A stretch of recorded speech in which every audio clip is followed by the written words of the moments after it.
Alrighty there, folks. Let's just have a look here and see how we can solve to figure out the concentration of an unknown acid given the information like we had in today's example.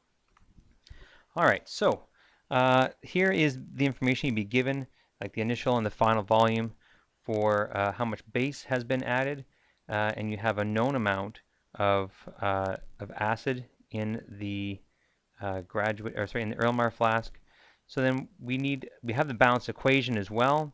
So this is kind of all the stuff you're going to kind of have, and your task is to do this next part, which is to figure out the concentration. And to do that, you're going to eventually use the formula C is equal to N over V. Volume is right there, but you need to convert it to liters. And N you can figure out from all this other information that I've given you. Okay, so we're going to work on that right now. Okay, so I got rid of the picture there. Let your eyes adjust to all the information that's still there. And the first thing we want to do is we want to figure out how many moles of lithium hydroxide we added.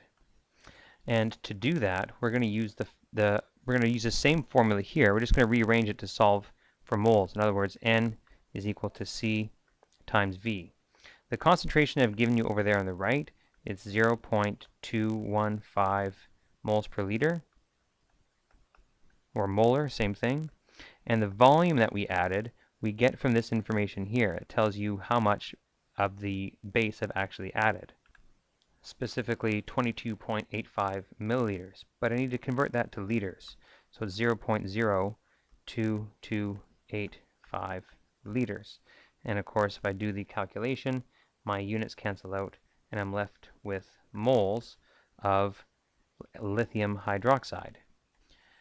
From this point forward, now we need to go and look at the mole ratio here. And this is not a 1-to-1 ratio. This is a 3-to-1 ratio, or I guess rather a 1-to-3 ratio. So there's my molar amount of lithium hydroxide. I want to convert to H3PO4, so I put that on top. And on the bottom, we'll go lithium hydroxide. Okay, and that way my units will cancel out here and here.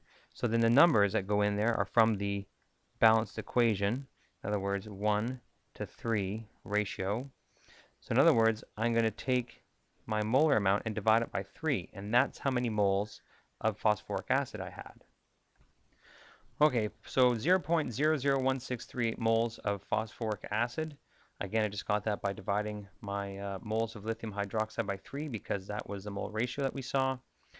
I just need to figure out concentration using this formula. I've just figured out the moles, and the volume came from this, or comes from this amount here, 10.1 milliliters. Again, don't forget to convert that to liters. So I divide my molar amount by 0.0101 liters, which is 10.1 milliliters, and that gets me my answer, which is 0.162 molar.